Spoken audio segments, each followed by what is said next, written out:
মোৰ বিয়াত মই তেনেকুৱা কোনো উপহাৰ লোৱা নাছিলো এজন কংগ্ৰেছৰ সদস্যক তেখেতে অধিকৃত কৰিব পাৰিলেহেঁতেন যে আপুনি হাউসত ডিবেটটোত ক'ব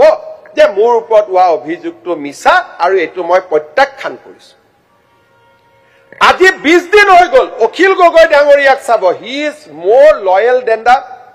কংগ্ৰেছ পাৰ্টি লগে লগে প্ৰেছ কনফাৰেন্স কৰিলে যে নাই নাই নাই বিয়াত দিলে তো কোনে জানে বিয়াত তো আৰু জুনে তুনে জি টিক দি গুছি যায়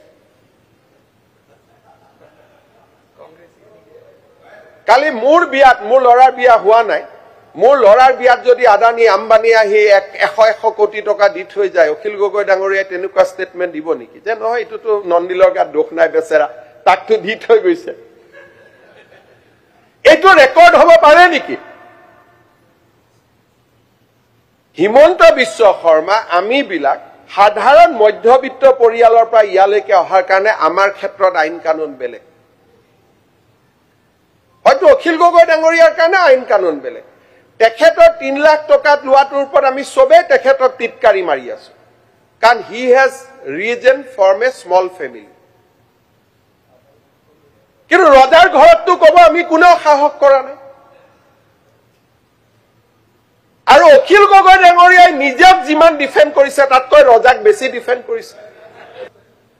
মই পইচা লোৱা বুলি কতো নাই দে না না কমল মেধি আপোনাৰ বিহাফত লৈছে কমল মেধি আপোনালোকৰ পাৰ্টি মানুহ আৰু তেওঁ আছে আপুনি আমাক দিছে কেনেকে দিছে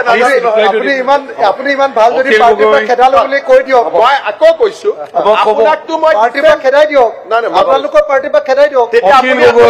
ভাল পাৰ্টি প্লিজ ৰিপ্লাই তো হ'ব লাগিব মাননীয় অধ্যক্ষ মহোদয় কমল মেধি ডাঙৰীয়াক আমি কেইদিনমান ৰাখিছো কিন্তু আপোনাৰ লগত আপুনি মাজে মাজে উলিয়াই দিয়া আকৌ আপুনি লৈ লয় গতিকে আপোনাৰ হিষ্ট্ৰী এবাৰো নহয় গতিকে এটা আপুনি আমাৰ তাত থৈছে নে কি কৰিছে তো পিছতে গম পাম গতিকে এটো বাৰু বাদ দিয়ক এইটো কথা আমি পিছত আলোচনা মাননীয় নাই কথাটো কৈছো কমল মেধি ডাঙৰীয়া এটা অখিল গগৈৰ লগত he has a very hot and cold relationship মাজে মাজে বেয়া হয় আকৌ ঘূৰি আহে কাৰণ দুইজনৰ কি আছে নাজানো কিন্তু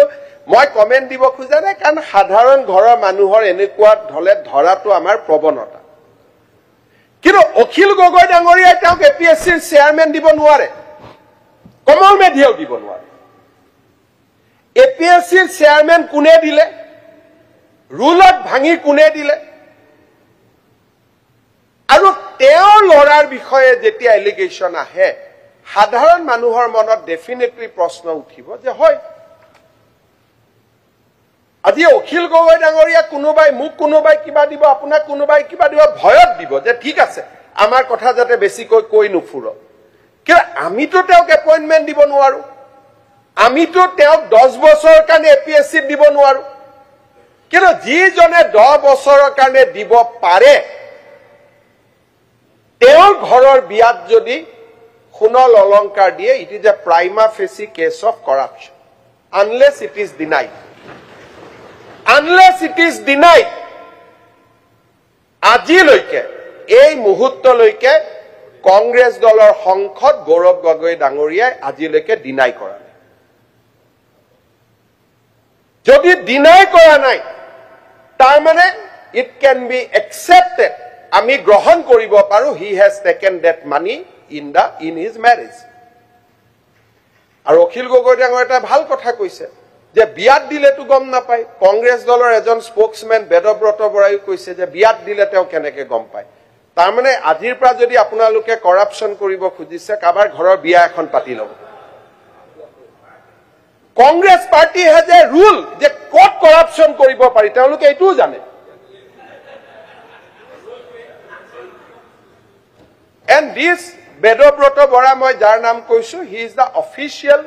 স্পোকসপাৰসন অফ দা পাৰ্টি চিফ না কৈছে বিয়াত উপহাৰ লোৱাটো ভুল নহয়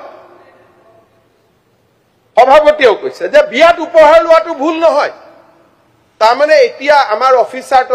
সকলোকে কংগ্ৰেছ দলে এটা কৰাপশনৰ সিস্টেম শিকাই দিলে যে আপোনালোকে বেলেগত নলব বিয়াত লৈ লব কাবাৰ ঘৰৰ বিয়া এখন পা ভতিজাকৰ বিয়া পাতিব ভাগিনীয়েকৰ বিয়া পাতিব লৈ লব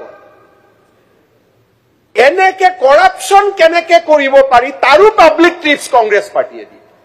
ফ্ৰী এডভাইস দিয়ে আৰু অখিল গগৈ ডাঙৰীয়া নিজে এন্টি কৰাপশ্যন এক্টিভিষ্ট হৈ তেখেতে সেইটোক জাষ্টিফাই কৰে আৰু যদি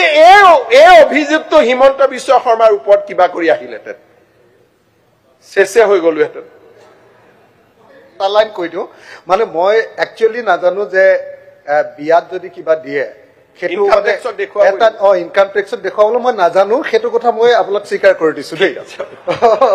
মই নাজানো একচুৱেলি নাজানো ইনকাম টেক্স নাই এতিয়া আপোনালোকে চাব আপুনি মাইকটো বন্ধ কৰি থক বহুতে ভাবে যে অসমৰ মিডিয়াই অখিল গগৈক ছাপোৰ্ট কৰে কিন্তু এই ঘটনাটোত অখিল গগৈ এপইণ্টিং অথৰিটিও নহয় অখিল গগৈয়ে ৰাকেশ পালক এপইণ্ট দিব নোৱাৰে কিন্তু অখিল গগৈৰ ওপৰত যিমান নিউজ বজাইছে গৌৰৱ গগৈৰ ওপৰত বজোৱা নাই কিয় অখিল গগৈ সাধাৰণ ঘৰৰ ল'ৰা ছোৱালী একে these are serious allegation Akhil Gogoi ডাঙৰীয়াৰ allegation is the by the way of discussion তাত কোনো প্ৰুফ নাই আপোনাৰ পলিটিক্সটো বৰ ধুনীয়া হৈছে মই প্ৰুফ কৰা নাই মই কোনো পলিটিক্স কৰা নাই মই পলিটিক্স কৰাই নাই এইটোক যদি আপুনি ইমান জাষ্টিছৰ কথা কৈ যদি এইটোক পলিটিক্স বুলি ভাবি থাকে তেতিয়াহ'লে অন্যায় হ'ব না দীঘলীয়া শুনক শুনিব কিয় আৰুতো বহুত ক'ব আছে এতিয়া প্ৰশ্নটো হ'ল দেৱব্ৰত শইকীয়া ডাঙৰ এটা কথা মই মানি লৈছো Tarun Gogoi cannot defend himself Gaurav Gogoi নিজক ডিফেণ্ড কৰিব পাৰে নে নোৱাৰে হেজ হি ডিফেণ্ডেড কোনোবাই আজিলৈকে কোনোবাই টুইটাৰ ফেচবুকত এটা দেখিছে যে এইটো এই গোটেই কাক লগাই দিছে ভূপেন বৰা যে তুমি ডিফেণ্ড কৰা মোক মই ইমান ডাঙৰ ৰজা মই কেনেকে ডিফেণ্ড মই নিজে কেনেকে কম আৰু ডিফেণ্ড কৰোঁতে বিপ্লৱ শৰ্মাৰ পিছতে লাগি গ'ল